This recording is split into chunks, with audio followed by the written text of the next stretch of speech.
અને હવે આગળ નજર કરવી છે સ્થાનિક સ્વરાજના જંગ પર। તો વાત સૌપ્રથમ સુરતની કરીએ। સુરત જિલ્લામાં આવેલા બારડોલીમાં રાજકીય તણાવ વધ્યો છે। કોંગ્રેસના ઉમેદવારો પર દબાણ થતું હોવાના આક્ષેપ લગાવવામાં આવી રહ્યા છે। ત્યારે મહત્વનું છે કે બારડોલી જિલ્લા પંચાયતની બેઠકોની ઉમેદવારીને લઈને ભારે રાજકીય તણાવ સર્જાયો છે।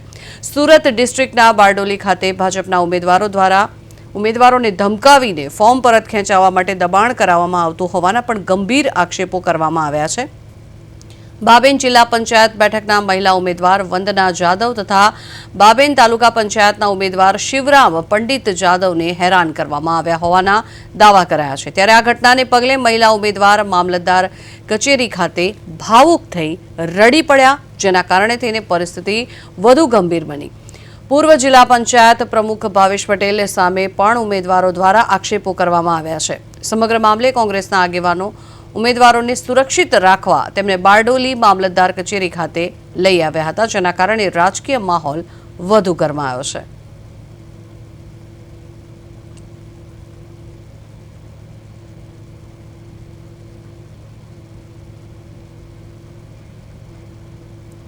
વધુ માહિતી મેળવીએ સંવાદદાતા કિરણસિંહ ગોયલ આપણી સાથે જોડાયા છે। કિરણસિંહ, સૌથી મોટો પ્રશ્ન અહીંયા એ બને છે, આક્ષેપ પ્રત્યે આક્ષેપનો દોર શરૂ થયો છે। અહીંયા ભાજપના જે ઉમેદવારો છે તેમની પર આક્ષેપ કરવામાં આવી રહ્યા છે કે ક્યાંક ને ક્યાંક દબાણ કરવામાં આવ્યું કોંગ્રેસના ઉમેદવારો પર ફોર્મ પરત ખેંચવા માટે, શું કહેશો?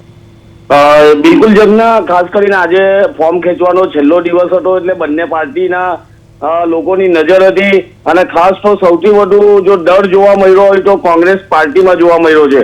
કારણ કે કોંગ્રેસના લોકો જે નેતા છે તેઓને આશંકા હતી કે તેઓના ઉમેદવાર પાસે ફોર્મ ખેંચાડી લેવામાં આવશે અને જે રીતે હાલ સુરત જિલ્લાની અંદર એક પછી એક ફોર્મ જે કોંગ્રેસના જિલ્લા પંચાયત તાલુકા પંચાયતના જે ઉમેદવારો ફોર્મ ખેંચ્યા છે તેને લઈને ભારે રોષ જોવા મળ્યો હોય છે। ખાસ કરીને બારડોલીની સેવા સદનની અંદર કોંગ્રેસ અને ભાજપના નેતાઓ આમને સામને આવી ગયા હતા। એક કોંગ્રેસી મહિલા આગેવાન તો સેવા સદનમાં ઘૂસીને બધાને બહાર કાઢવાનું કીધું હતું કે અમારા ઉમેદવારોને તમે લઈ જઈ રહ્યા છો, બહાર નીકળી જાઓ। પોલીસ પર પણ એવા જ દ્રશ્યો છે તે માંગરોળમાં જોવા મળ્યા હતા। કારણ કે જે મહિલા ઉમેદવાર હતા, જે કોસંબા જિલ્લા પંચાયત બેઠકના કોંગ્રેસના, તેના મહિલા ઉમેદવારના પતિ 2 દિવસ પહેલા ગાયબ હતા અને ત્યારબાદ આજે ફોર્મ અચાનક ખેંચી લેતા ત્યાં પણ પોલીસ અને સ્થાનિકો કોંગ્રેસના આગેવાનો દ્વારા ભારે ચકમક ચાલી હતી।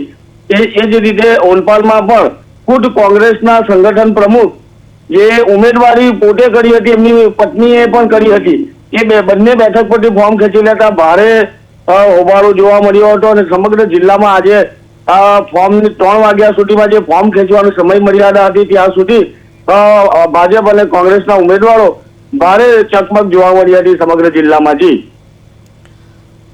જી આભાર કિરણ સમગ્ર માહિતી બદલ। તો મહિલા ઉમેદવારો પૂર્વ જિલ્લા પ્રમુખ ભાવેશ પટેલ સામે આક્ષેપો કરવામાં આવ્યા છે। ત્યારે મહત્વનું છે કે જે રીતે કોંગ્રેસ દ્વારા ફોર્મ પરત ખેંચવામાં આવે છે તેને લઈને અનેક પ્રશ્નો પણ અહીંયા ઉઠી રહ્યા છે, ત્યારે ભાજપ પર પણ આક્ષેપ કરવામાં આવી રહ્યા છે।